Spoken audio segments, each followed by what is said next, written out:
العالمين وبه نستعين على أمور الدنيا والدين وصلى الله على سيدنا محمد خاتم النبيين وآله وصحبه أجمعين. سبحانك لا علم لنا إلا ما علمتنا إنك أنت العليم الحكيم. رب اشرح لي صدري ويسر لي أمري واحلل عقدة من لساني يفقهوا قولي. Masih di dalam pembahasan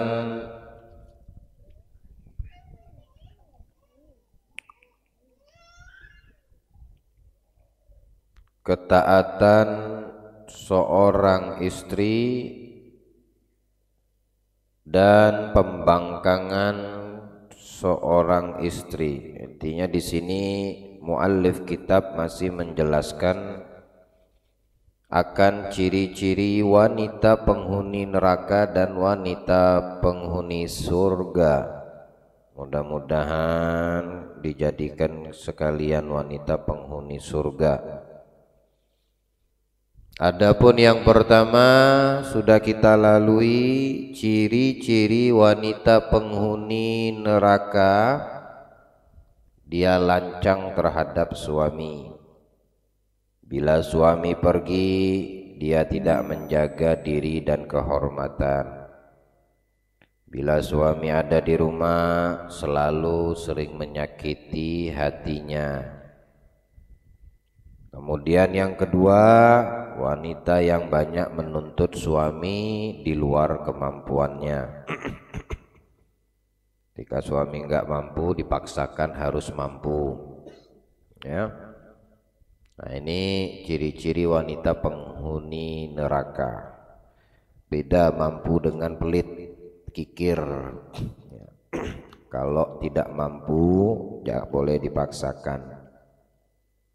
Tampilkan pada dirimu, wahai wanita yang soleha, al-qanaah, merasa cukup ya, dengan apa adanya.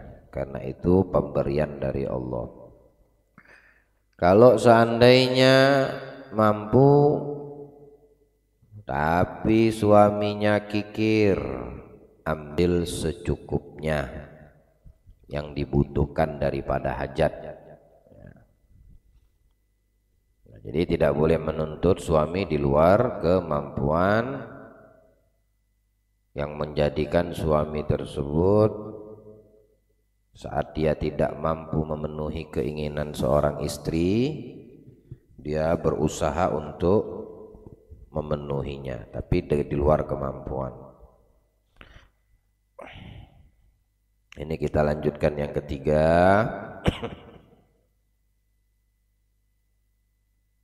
Ciri-ciri wanita penghuni neraka yang ketiga,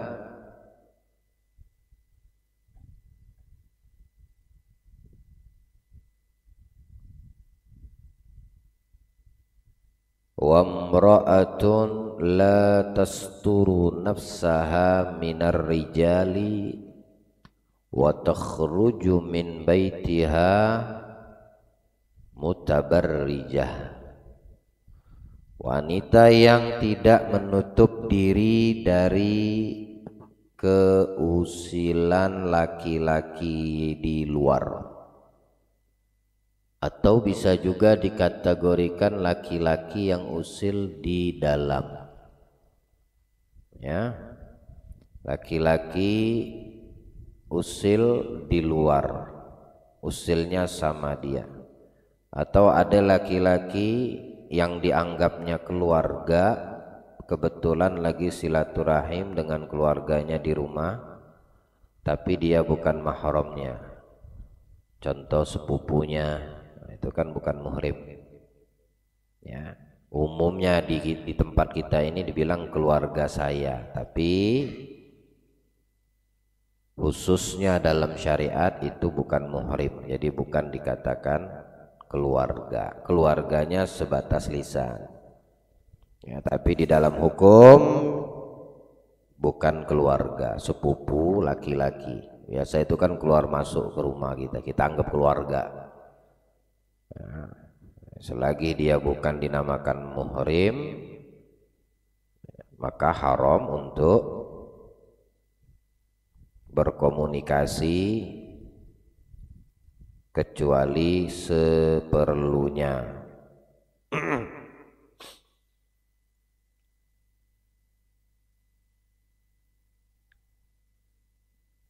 Laki-laki usil kepada perempuan ini tidak mungkin tanpa sebab.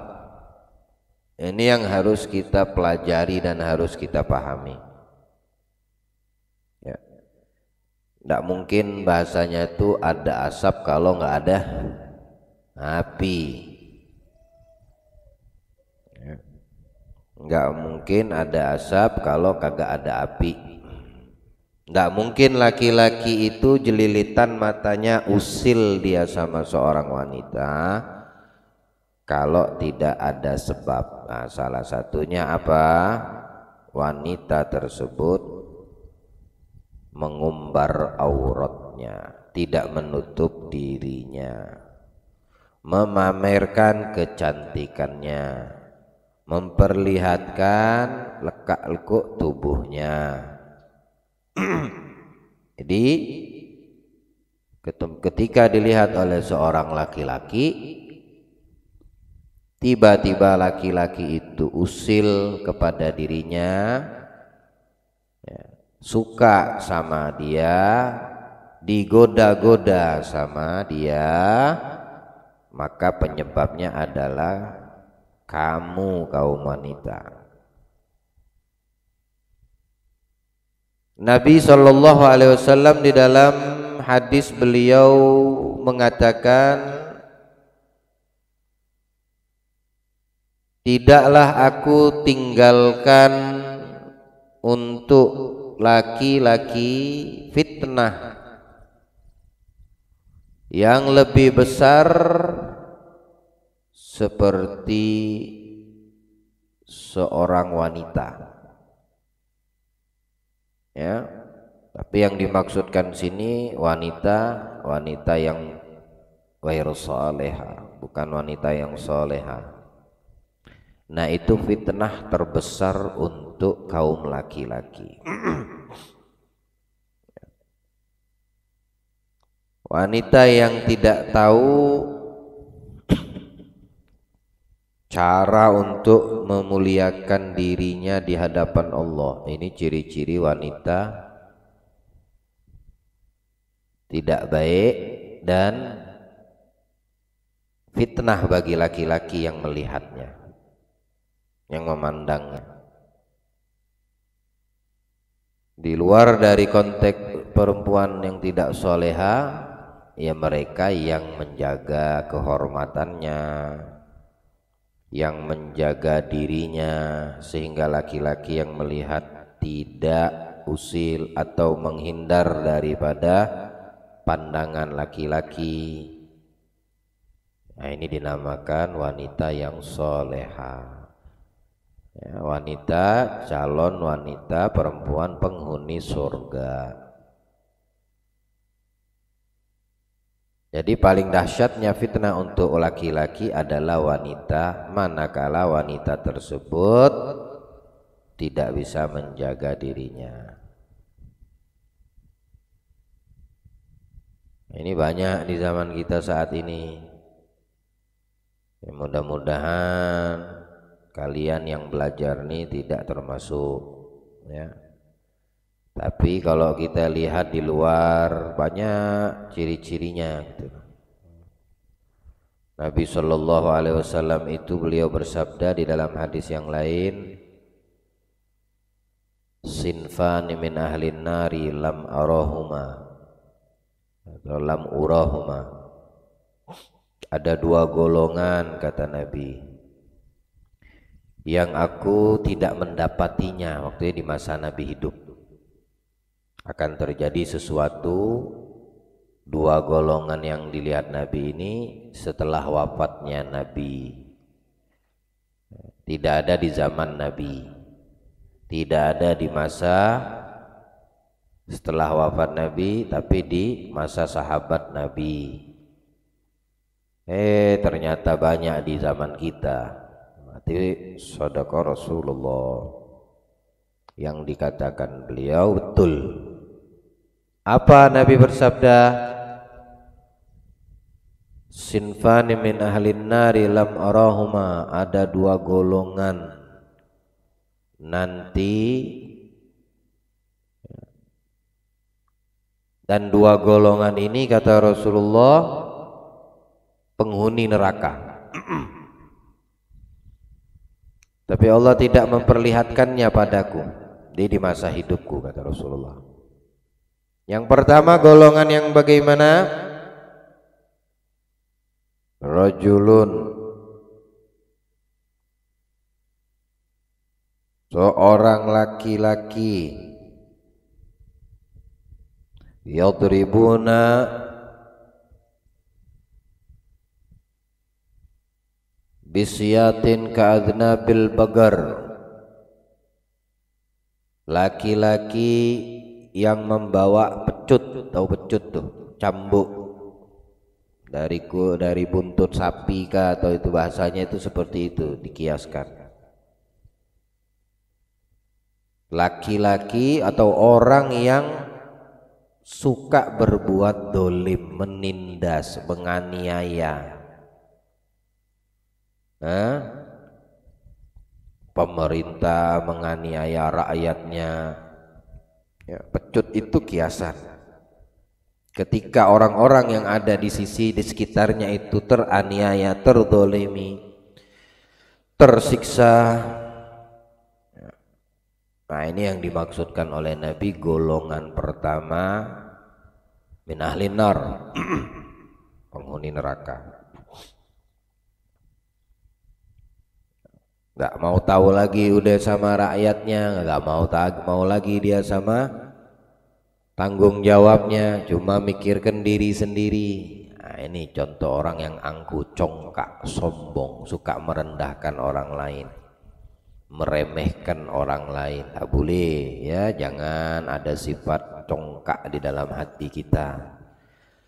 Tak boleh ada sombong sehingga kita merendahkan orang lain yang ada di sekitar kita. Jadilah hamba Allah yang merendah karena Allah, bukan merendahkan makhluk Allah.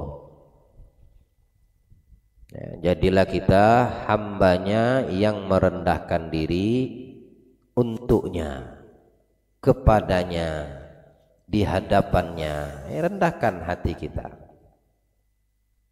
Waqfid janahaka lidhillil nar.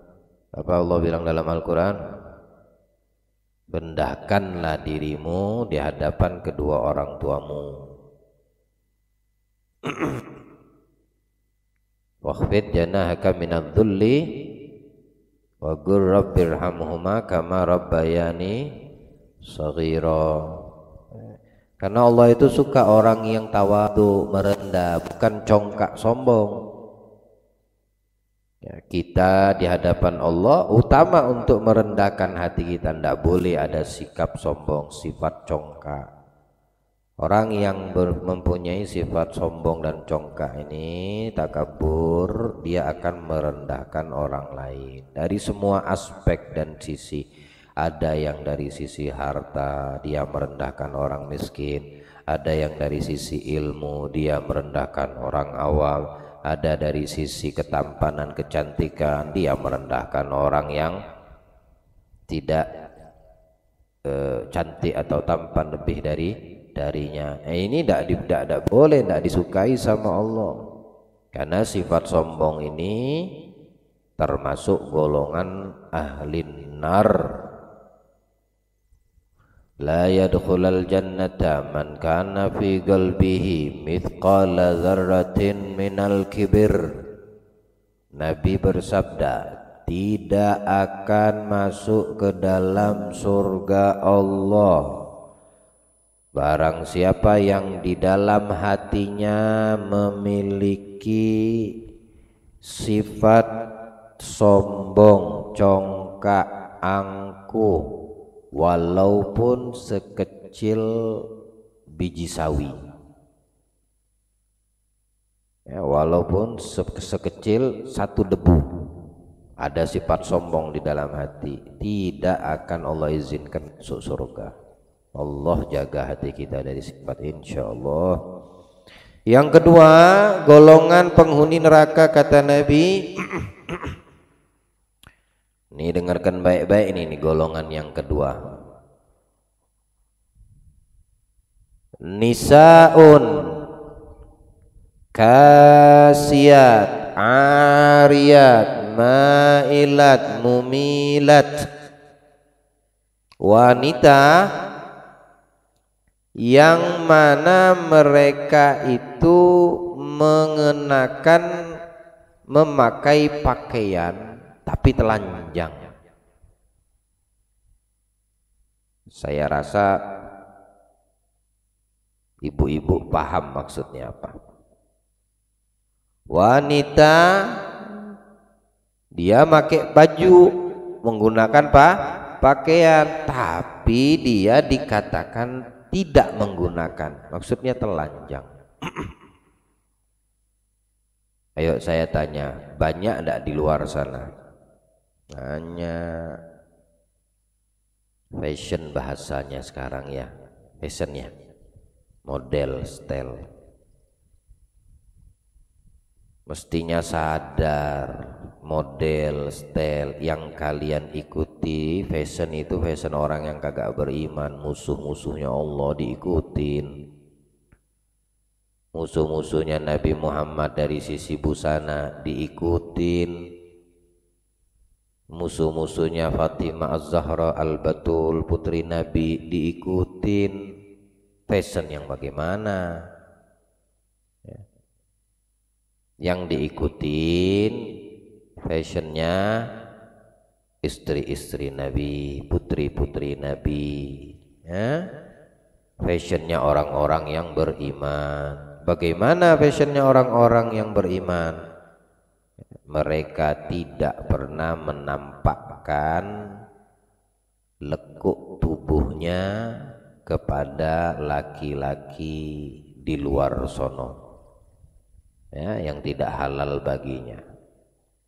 Mereka tidak pernah menampakkan kecantikannya untuk laki-laki di luar sono yang bukan muhrimnya.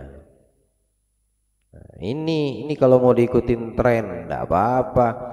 Zaman sekarang ini bukan tren bukan maju, mundur namanya. Ya, yang maju itu orang-orang sebelum kita, wanita-wanita soleha sebelum kita, itu mereka tuh maju. Kalau semakin sekarang ini semakin hari mendekati akhir zaman itu semakin mundur. Penghuni zaman itu semakin mundur, akhlak mereka semakin rusak, bejat. Maju dari mana? Ya, keren dari mana?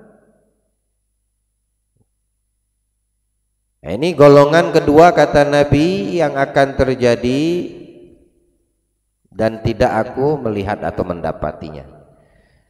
Wanita menggunakan pakaian tapi telanjang, ya, kasiat ariyat mailat mumilat, lenggak-lenggok. Lenggak-lenggok, dia suka lenggak-lenggok. Kalau jalan dia pamerkan lekuk tubuhnya, suka joget-joget. Suka joget-joget, bentuk tubuh dia tontonkan, ya. Likak-likuk tubuhnya dia pamerkan. Ada ndak kira-kira yang seperti itu? Ada, ya. Bahkan ada lagi kita pernah dapetin sholawatan, lagi sholawatan kayak gitu di atas panggung, diliatin orang yang lalu lalang, salatullah salamullah, di atas panggung joget-joget, namanya tari apa misalnya gitu, ya, dengan sholawatan.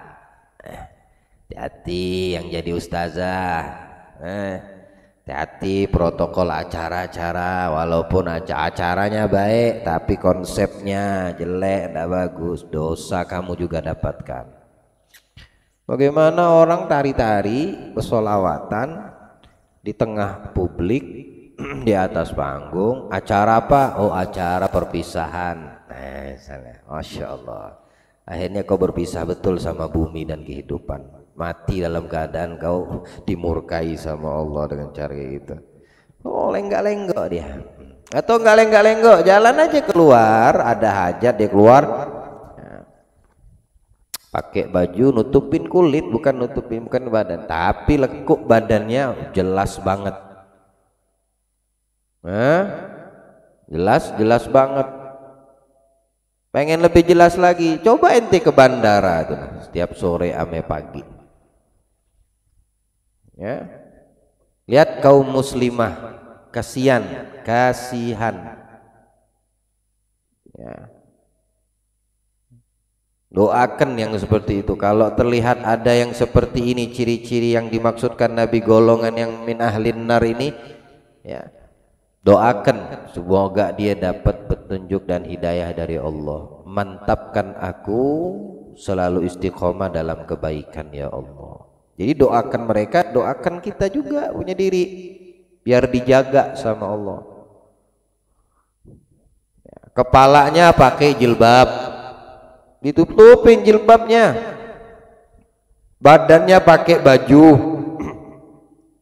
pusar ke bawah, ditutupin celana, pakai sepatu untuk mencari kesehatan dengan cara olahraga.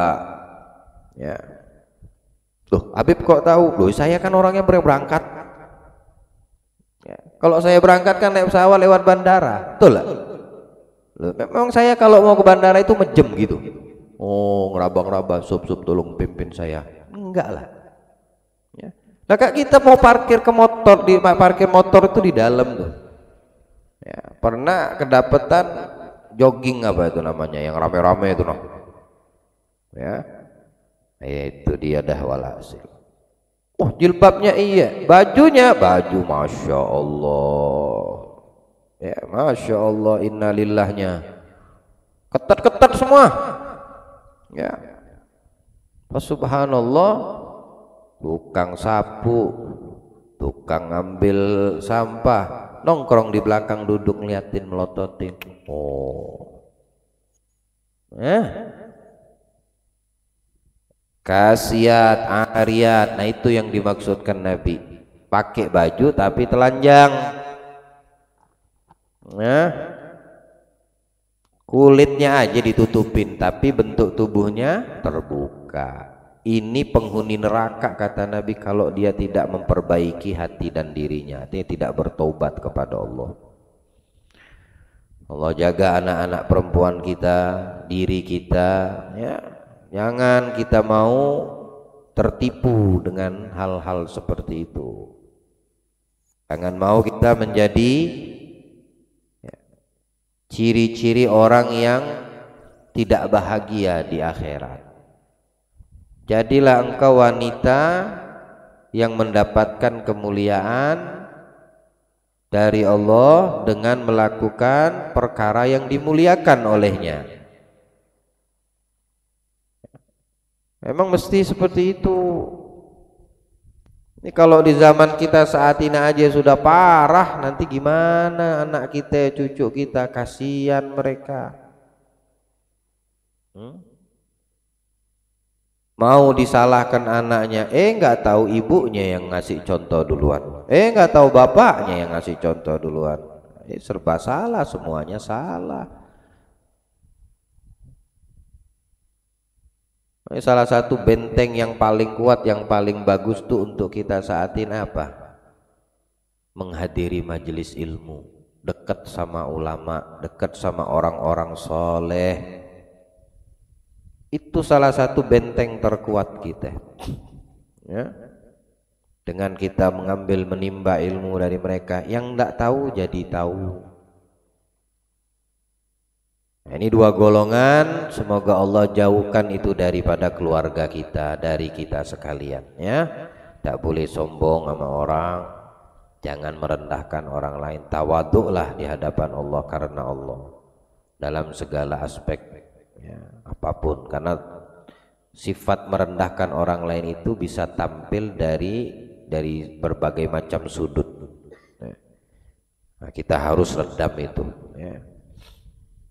Ada yang dari harta, ada yang dari jabatan, kedudukan, kecantikan, ketampanan, banyak dari sudut pandang manapun bisa itu timbul. Maka jangan tertipu, jangan kita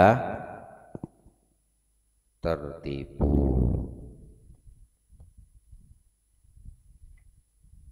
Maka tutuplah diri kalian.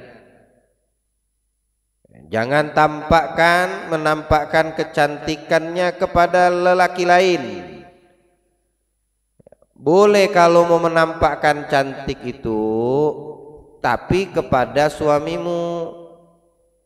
Ngapain nampakin kecantikanmu? Kau tuh cantik, tapi kecantikanmu itu harga kaki lima bahasanya gitu. Bisa dibeli oleh siapapun, bisa dinikmatin oleh siapapun di luar sana. Jangan seperti itu. Bedanya muslimah, mukminah dengan orang-orang kafirah yang tidak beriman, ya ini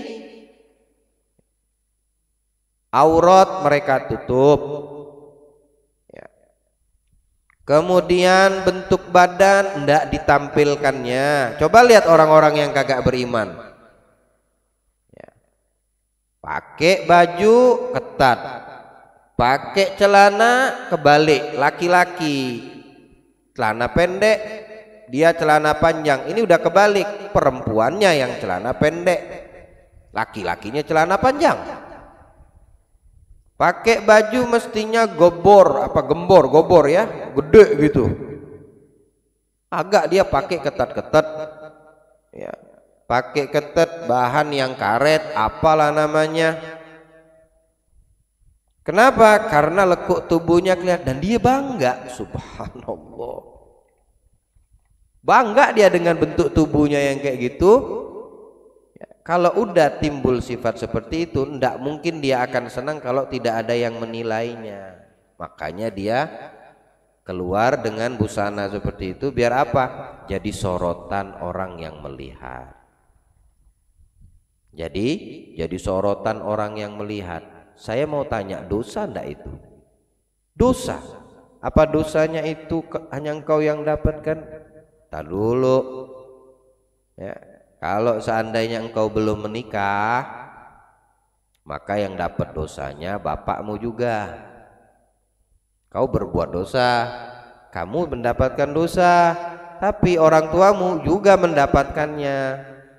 Oh, tiba-tiba dia menikah, nggak berubah, suamimu juga kena.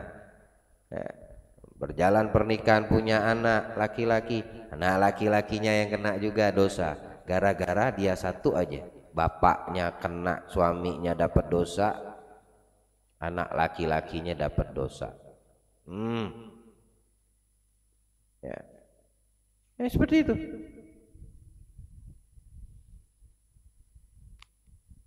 Cantikanmu itu cuma milik suamimu. Islam itu ingin memulai. Kalian ini di mata Islam itu perumpamaan berlian. Ya, perumpamaan berlian ini sesuatu yang mahal, berharga. Berlian asli berlian. Beda berlian sama apa namanya? Yang mirip berlian ini apa namanya? Apa ibu-ibu namanya yang mirip sama kayak berlian itu, ada mengkilat-mengkilat tapi nggak ada harganya deh. Kalau didapetin di jalan juga kagak diambil sama orang. Apa Wan namanya Wan? Hah? Bukan imitasi, ada yang kadang-kadang di cincin tuh ada apa? Glitter ya, permata itu ada artinya nggak? Kalau ada satu biji kedapetan, oh berlian gitu, ya kagak lah, nanti buang. Pakai lem alko aja bisa nempel, ya. Kadang-kadang ada di jam tangan orang tuh perempuan, kadang-kadang di cincin, kadang-kadang di jilbab, kadang-kadang ada di jilbab tuh, di baju ya, yang kayak berlian itu. Sama berlian yang asli, yang nggak sama. Berlian yang asli itu mahal, satu keratnya berapa di sini? Ada yang tahu berapa harga di dalam satu kerat berlian? Hah? Ada keluarganya Haji Kasmul lah di situ. Ada? Berapa harga berlian satu kerat sekarang? Ada yang tahu? Intinya mahal dah berlian, lebih mahal dari emas. Mahal emas atau berlian? Mahal berlian.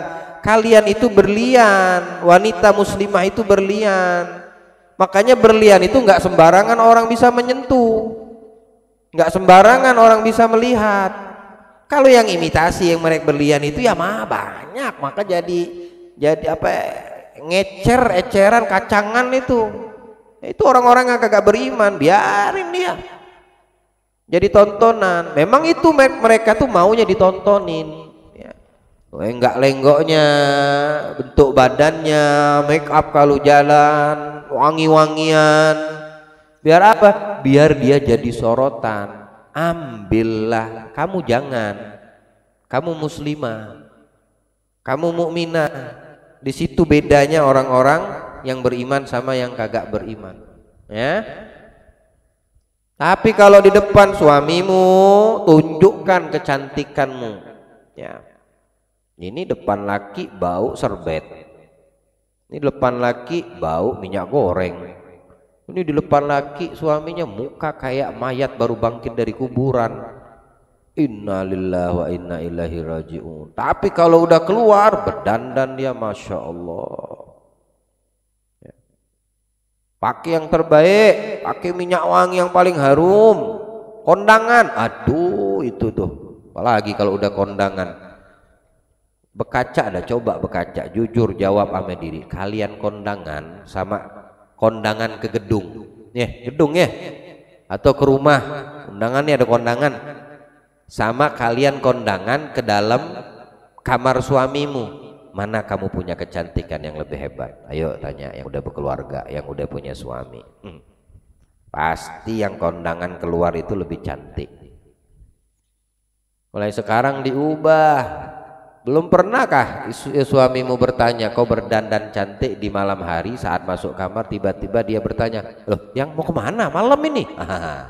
Bikin seperti itu ya. Kalau siang hari mau kondangan, udah dapat izin dari suami atau mau berangkat sama suami, cantik betul, biasa aja dia tahu kenapa mau kondangan, toh aku yang mengantar, aku yang nganter jemput dia, dandan cantik, padahal itu salah, tapi biasa aja suaminya ya.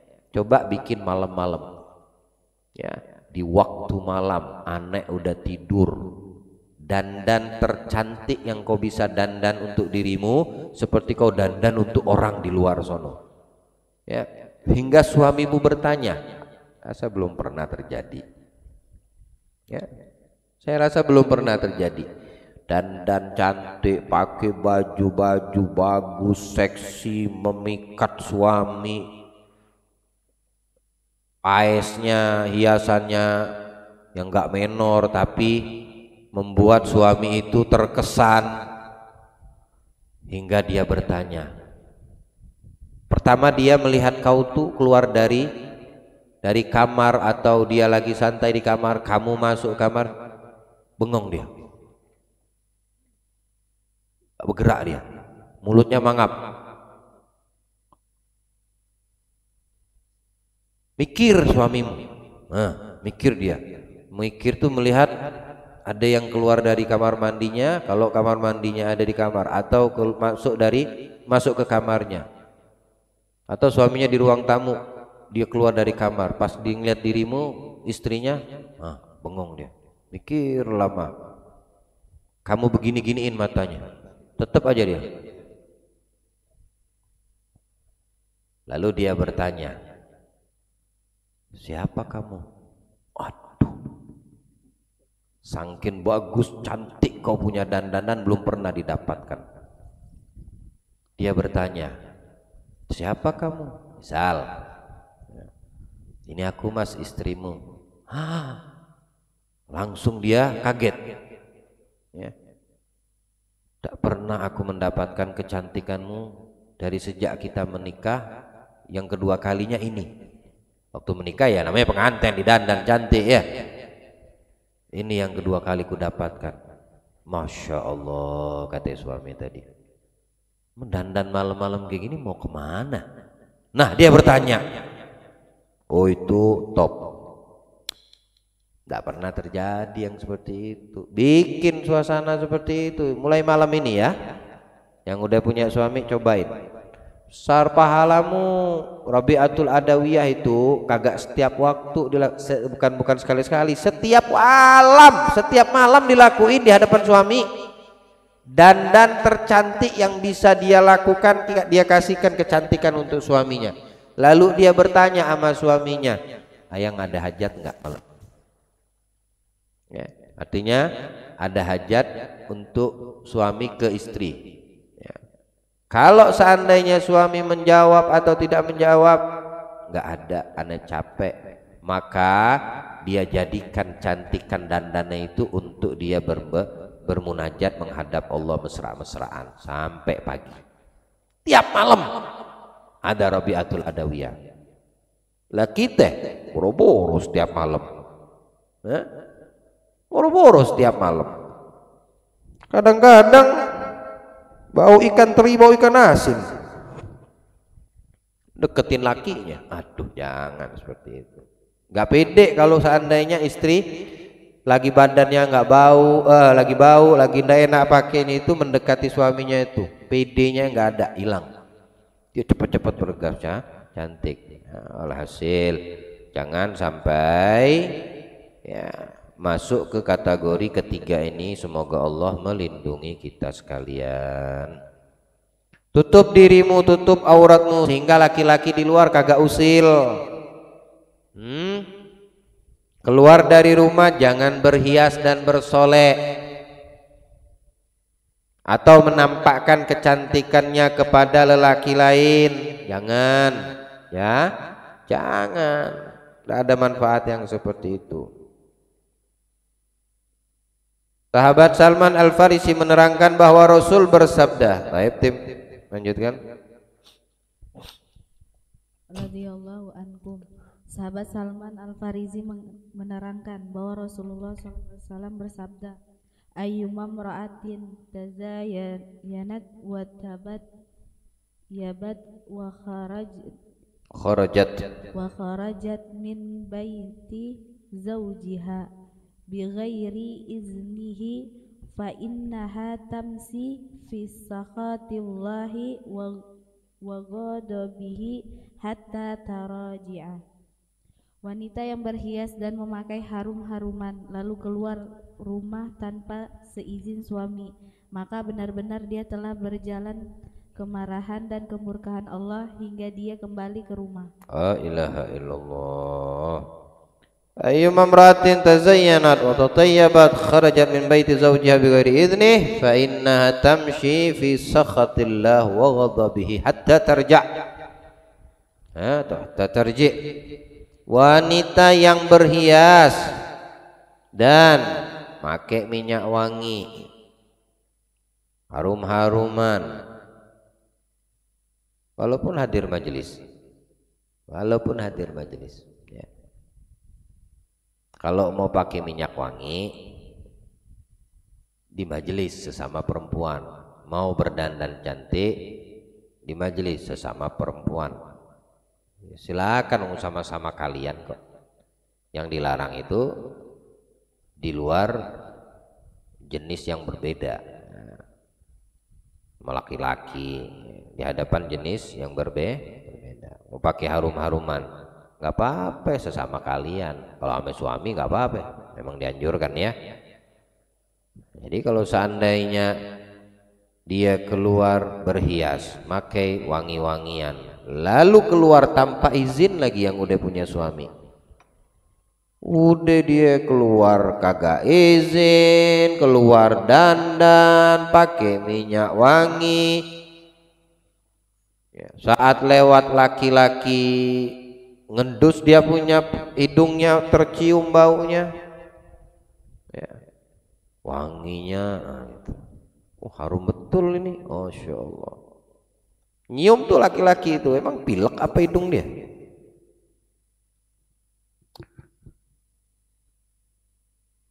maka dia telah berjalan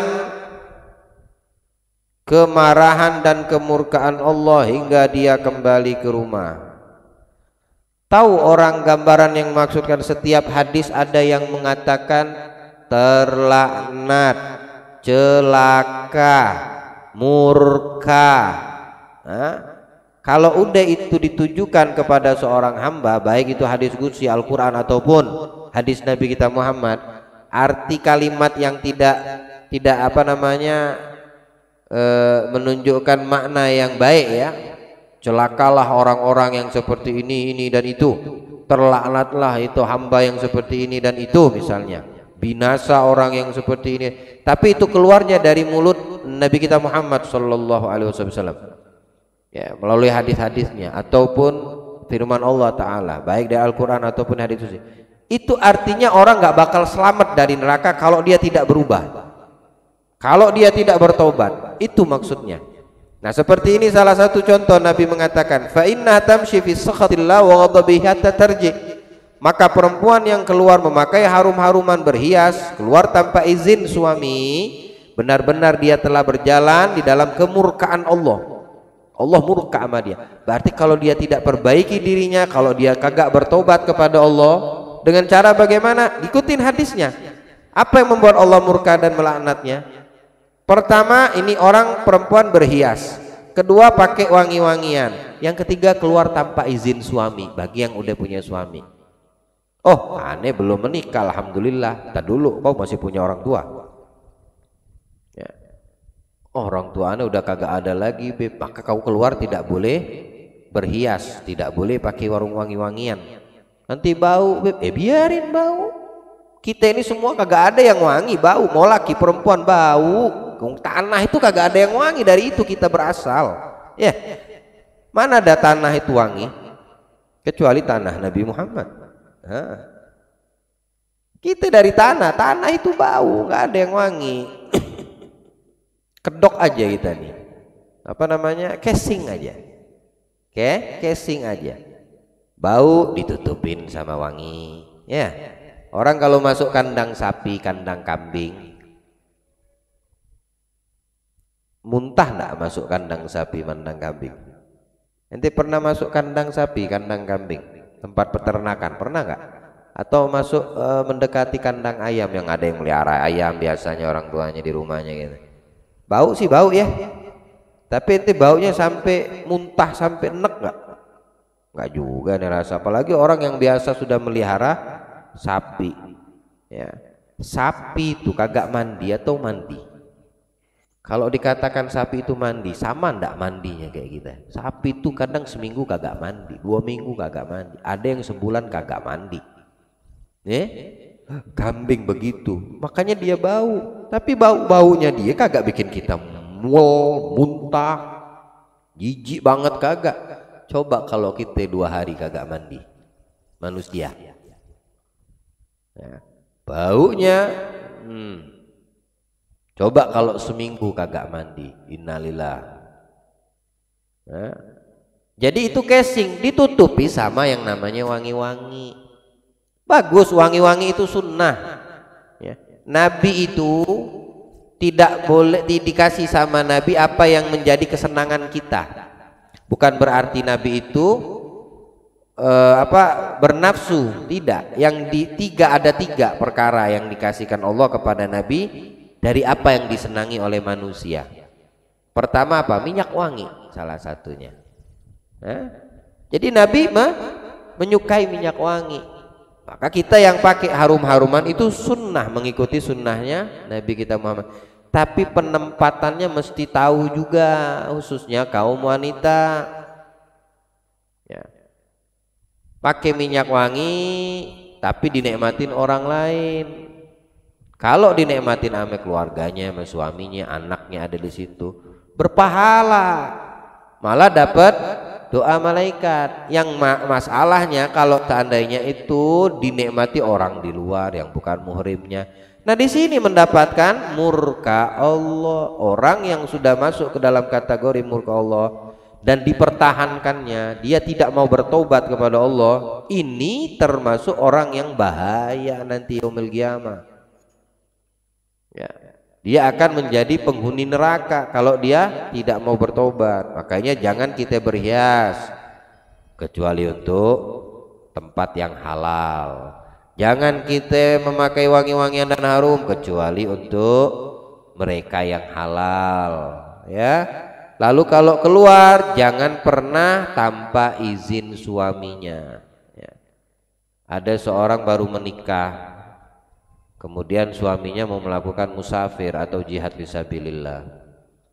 Kata suaminya bilang sama istrinya ini dia nih berumahnya di atas, orang tuanya di bawah, satu bangunan, tinggal turun tangga. Kan kalau rumah orang di Arab itu kan syugoh namanya, syugoh itu tingkat-tingkat gitu. Biasanya satu rumah itu keluarga besar gitu, ya. Nah ini habis menikah si perempuan, suaminya dia tinggal di atas, orang tuanya bapaknya tinggal di bawah. Kata suaminya, saya ingin musafir, jangan keluar dari rumah sampai saya pulang ya. Baik mas, kata si istri. Dapat kabar bapaknya sakit. Pas dia mau keluar dia ingat pesan suaminya, aku dilarang suamiku keluar sampai dia pulang. Tidak taunya dia memutuskan untuk mengutus satu orang. Datang ke Nabi Muhammad, ya Rasulullah, aku utusan dari fulana, istrinya fulan. Kata Rasulullah, kata ini utusan, ada apa? Kata Rasulullah, kalau dia, maksudnya si istri tadi yang utus dia, suaminya musafir tapi meninggalkan pesan jangan keluar dari rumahnya. Sekarang abahnya sakit di lantai bawah, dia mau keluar bagaimana? Kata Nabi, ati'i zaujaki, taati suamimu. Dia disampaikan lagi, kata Rasulullah begini, berjalan waktu suami belum balik, meninggal bapaknya, sakit sampai meninggal, cuma bisa nangis saja si putrinya ini, ya. Tapi dia mau keluar kan dilarang sama suaminya, nggak boleh keluar. Meninggallah bapaknya, saudari-saudaranya di bawah, mana ini anak ini, adik kita ini nggak mau, bapak sakit tidak datang. Ayo, kadang-kadang terjadi seperti itu. Mana dia nggak mau datang, nggak bisa nongol, nggak bisa kan dia nongol ini, sampai mati orang tuanya dia mau nampakkan mukanya misalnya tadi, ya. Itu kadang-kadang bisa terjadi. Sebelum itu terjadi di masa kita, udah terjadi di zaman Nabi, ya. Allah udah kasih lihat tamsil dan contoh. Akhirnya diutus lagi ngadep ke Nabi, ini utusan, ya Rasulullah abahnya meninggal, dia izin mau ketemu ngelayat jenazah abahnya untuk terakhir kali, ya. Kata Nabi, yang tadi dilarang sama suaminya, iya ya Rasulullah. Kata Nabi, ati'i zaujaki, suruh dia taatin suaminya. Tetap lihat bagaimana Nabi. Jangan kalian kira Nabi jahat betul Nabi Muhammad, kan abahnya sakit, abahnya sendiri. Lah sekarang abahnya meninggal, bapaknya kan bapak kandungnya sendiri. Masa Rasulullah seperti itu ya? Ayo, ya. Kan orang bakal berpikir seperti itu, ya.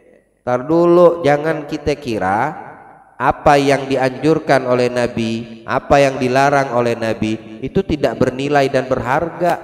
Kadang-kadang yang kita tidak ketahui, ya, akan kita ketahui setelah itu terjadi. Begitu Nabi.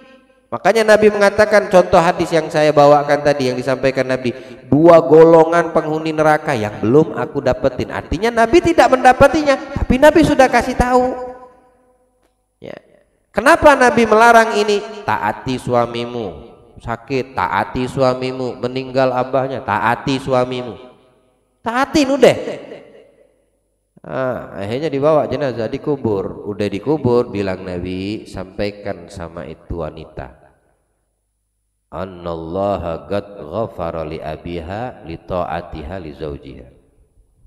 Allah udah ampunkan dosa bapaknya karena taatnya dia kepada suaminya. Dosa bapaknya itu semua dihapus sama Allah. Sebabnya apa? Si anak gadisnya yang menikah tadi itu taat sama suaminya. Sedih ya, silakan sedih. Makanya Nabi itu tahu yang terbaik untuk umatnya. Kitanya yang kadang-kadang berpikir yang macam-macam. Lakimu larang keluar rumah, jangan keluar. Ya, jangan keluar kecuali darurat seperti anak sakit. Nah, kalau sekarang ini kan gampang, lewat HP bisa telepon suami, ya. Jangan dimudah-mudahkan kalau berurusan dalam rumah tangga ame suami khususnya. Ya, kalau suami bilang jangan keluar, jangan keluar. Ya. Jangan kedoyanan, kedemenan keluar. Wanita tuh paling baik di dalam rumahnya, paling baik di dalam kamarnya. Ya. Ngapain di rumah? Boring, jenuh. Sesekali keluar nggak apa-apa ya kan sama suamimu. Ada waktu-waktunya. Tapi kalau lebih demen di luar, untuk apa bangun rumah? Kenapa kagak tidur di bawah langit aja gitu nah? Ya. Harus kita tuh demennya di dalam. Ngapain di rumah? Ya bikin aktivitas, bersihkan dapur, ya, rapi-rapi kamar, ya, berhias diri menyambut kedatangan suami balik. Apalagi berpuasa dengan izin suami, kalau mendirikan sholat, banyak-banyak ibadah. Itu adalah wanita yang paham dan wanita yang mukminah salihah. Ya. Kalau keluar butuhnya hajat, keluar dengan izin. Kalau tanpa izin dia tidak ada keluar. Ya. Kalau di zaman dulu kan komunikasi susah. Ya. Kalau sekarang kan gampang, bisa izin, minta aja izin, telepon aja, WA aja, SMS aja. Nah ini sebetulnya. Ayo tim, sedikit lagi. Di dalam hadis lain diterangkan pula bahwa Rasulullah SAW telah bersabda, ayyuma mra'atin naza'at siyabaha fi ghairi baitiha atakasyafat lil ajanibi kharaqallahu azza wa jalla anha sutra. Wahai wanita mana saja yang melepas pakaiannya di luar rumah, membuka tubuh kemudian diperlihatkan kepada lelaki lain, maka Allah akan membedah tutup tubuhnya. La ilaha illallah, dipermalukan itu artinya ya. Hadis riwayat Ahmad, Tabrani, Hakim dan Baihaqi. Dunia akhirat dia akan dipermalukan. Wanita mana saja, tidak ada pengecualian, yang melepas pakaiannya di luar rumah, paham maksudnya, walaupun dia menggunakan pakaian tapi dia dikatakan telanjang. Nah itu melepas, sama kayak dia melepas busana. Ya. Ketahui mana aurat kalian kaum wanita. Pelajari aurat kalian tuh di mana saja batasannya. Mana yang dikatakan aurat, mana yang bukan dikatakan aurat. Ya. Auratnya perempuan semua badan kecuali wajah dan telapak tangan. Ya. Waktu kalian sholat tuh wajah kan kelihatan, itu bukan aurat. Telapak tangan kelihatan, itu bukan aurat. Mana yang kelihatan waktu sholat, mana yang tertutup, itulah aurat. Ya. Itu aurat. Pertama kenalin di situ dulu, pahami di situ dulu. Oh berarti kalau seandainya anak kagak pakai cadaran, niqab nggak apa-apa, sabar dulu. Kalau kau termasuk daripada makhluk Allah manusia yang dikategorikan cantik, artinya apa? Kau punya wajah bisa menyebabkan fitnah laki-laki di luar yang melihat, maka saat itu wajib untuk ditutup kau punya wajah. Kenapa? Karena kecantikanmu itu ya, menjadi fitnah laki-laki yang bukan mahram melihatmu. Ya. Kagak dandan aja cantik. Ya. Ada orang yang perlu dipoles sedikit baru cantik perempuan. Ada yang perlu dipoles agak banyak baru cantik.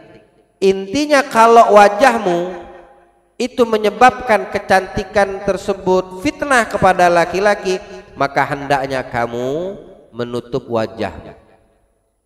Atau jangan sering keluar dari rumah kecuali memang darurat, ya, memang urgent, memang dibutuhkan dan diharuskan. Upayakan keluar dalam keadaan tertutup. Ya, tapi kalau seandainya biasa-biasa aja nggak apa-apa, karena aurat wajah ini khilaf ulama.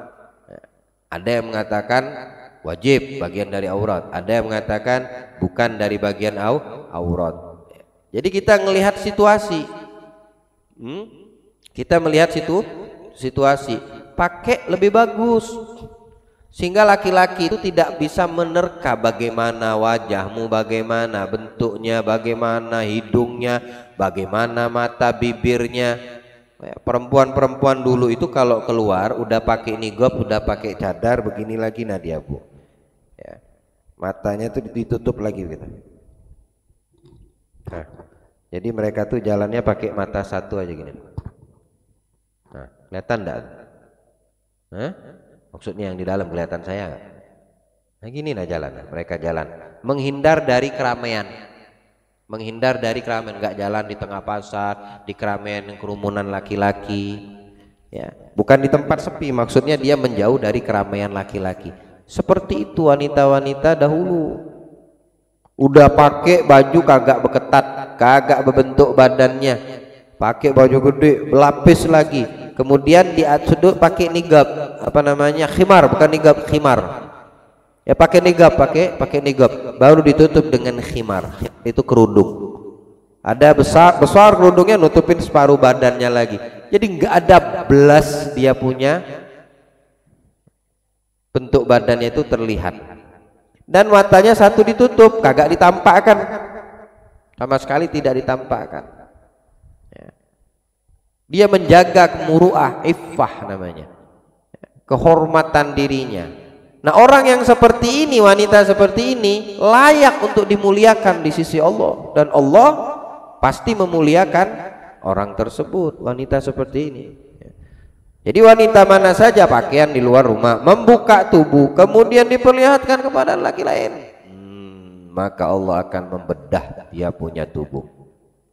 Ya, dia punya tubuh, bahkan Allah akan membedah tutup tubuhnya, akan Allah permalukan dia. Hati-hati, kalau Allah yang mempermalukan, tidak akan ada yang sanggup.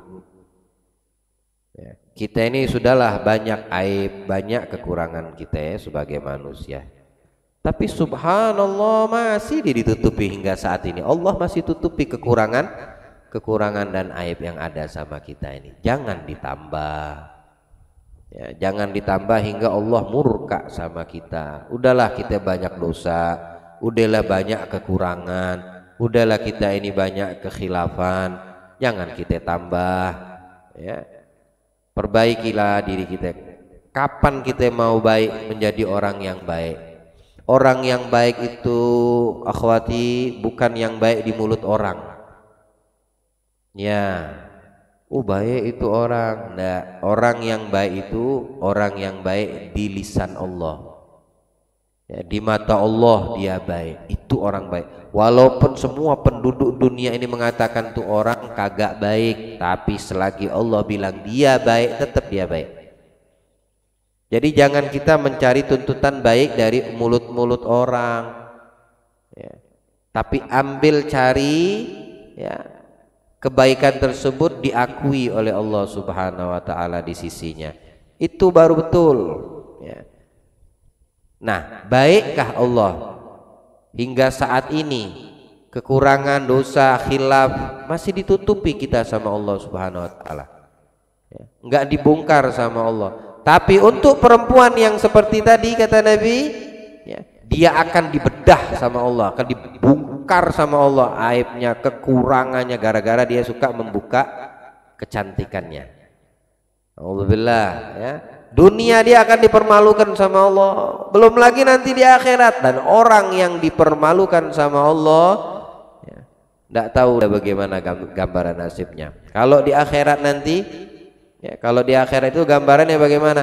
Ibarat perumpamaan dikatakan ulama, lilin itu meleleh. Ini jasad kita yang meleleh. Melelehnya bukan karena panas, belum, karena malu.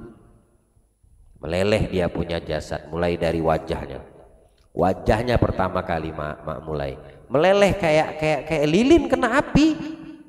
Lama-lama lilinnya habis.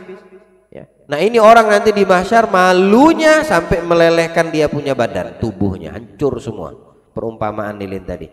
Tapi kalau di dunia, Allah alam bagaimana cara Allah membuat dia mempermalukan hamba tersebut. Artinya wanita yang ini ciri-ciri hadis yang terakhir ini tuh, ya. Yang pasti tidak ada ketenangan bagi orang yang dipermalukan sama Allah. Tidak ada kenikmatan hidup bagi orang yang dipermalukan sama Allah. Jaga, mudah-mudahan Allah tutup aib kita. Ya, mudah-mudahan Allah tidak permalukan kita di dunia dan di akhirat. Ya. Wala tukhzina yaumal qiyamah, kata Allah dalam Al-Qur'an. Ya Allah, jangan permalukan kami di hari kiamat. Itu kan di akhir surat Al-Baqarah, Al-Imran. Ya. Wala tukhzina yaumal qiyamah. Ya. Kita minta sama Allah, jangan permalukan kami ya Allah dengan apa kekurangan yang banyak ada pada kami di dunia dan di akhirat. Ya, mudah-mudahan Allah lindungi kita, Allah tutup selalu kekurangan-kekurangan kita. Ya Allah, jadikan kita hamba-hamba yang baik insyaallah, ya, yang menjadi wanita-wanita yang salehah, dicintai Allah, mendapatkan ridha Allah Ta'ala, selalu menjadikan putri, istri-istri dan keluarga Nabi qudwatun hasanah, tolak ukur untuk kita mendapatkan kebahagiaan dunia dan akhirat. Amin ya rabbal alamin. Ditandai ya sampai di situ insyaallah. Minggu depan kita lanjutkan dengan izin Allah. Mudah-mudahan Allah jadikan kita semua apa yang kita pelajari diamalkan. Ya, setiap ilmu yang kita pelajari minta sama Allah dimudahkan untuk mengamalkannya. Ya, bahagia kita dunia dan akhirat. Wassallallahu alaihi wasallam. Alhamdulillahi rabbil alamin. Aman ambil qasidah ada